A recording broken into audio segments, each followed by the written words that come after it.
With the Christmas period upon us and with the ongoing examination of Batman media on this channel, this felt an appropriate time to focus on a Batman film set on that very holiday.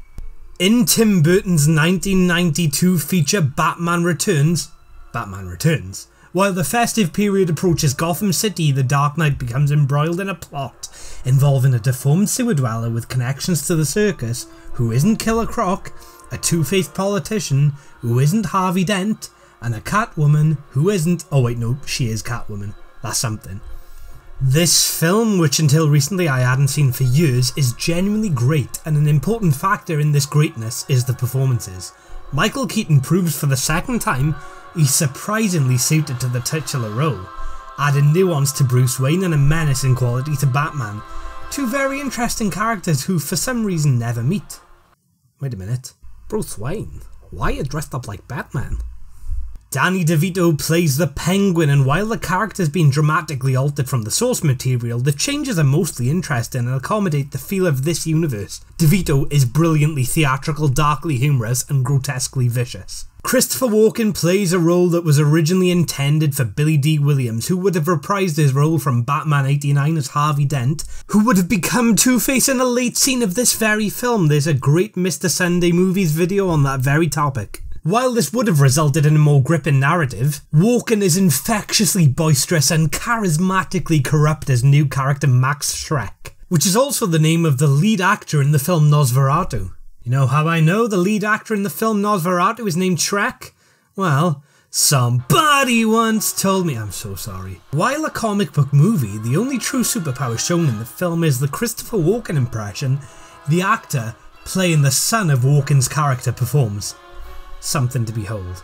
Dad, go save yourself. I tried, okay? The film's third antagonist, Michelle Pfeiffer's Catwoman, is perfectly represented in every possible dimension.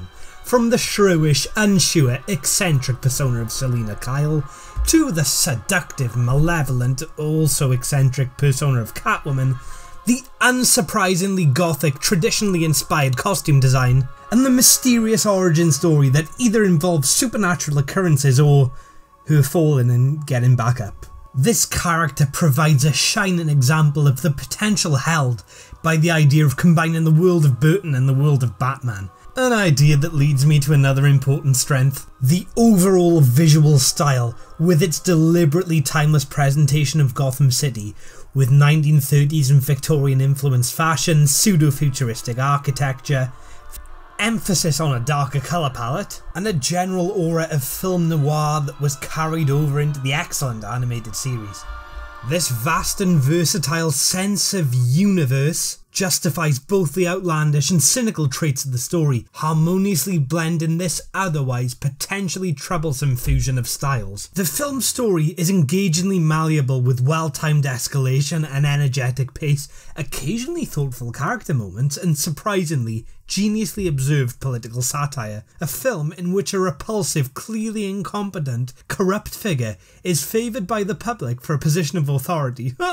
No thanks, I watch Batman films to escape reality. After praising the film though, highlighting its negatives is a practical option. A glaring weak point is some of the flawed characterisation of Batman himself. I'm heavily opposed to the idea of Batman killing, because it dismisses the most compelling areas of his character, and in this film he's clearly willing to commit murder. Slightly justified, Batman Returns is only a loose reinvention of the mythos, and could be viewed as an Elseworld story, which would make this factor less problematic.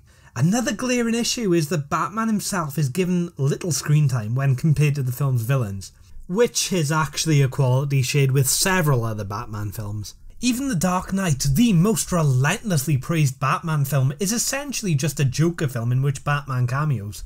Made several years before the actual Joker film in which Batman cameos, but several years after the other Joker film in which Batman cameos. While Batman Returns may not be a faithful adaptation or even a flawless work of cinema, it displays clear, thoughtful character work, surprising examination of tragedy and moral complications, suitably sinister humour, a gripping pace, committed performances, and a satisfyingly dark, experimental tone. In the modern world of heavily comparable but nevertheless great superhero films, it's genuinely refreshing to see one with such an individual personality. And in a world of over-emotional Christmas time films, it's refreshing to see one with both a playful and a pessimistic quality. Batman Returns has earned an 8 out of 10. I had it in my head to mention Danny Elfman's score and then I never did, so I'm gonna have to now. The thing about Danny Elfman's score is it's quite good. Well, I'm glad I found the time to mention that. Oh, and the fact Paul Rubens plays Penguin's father in this, as well as the recent Gotham TV series.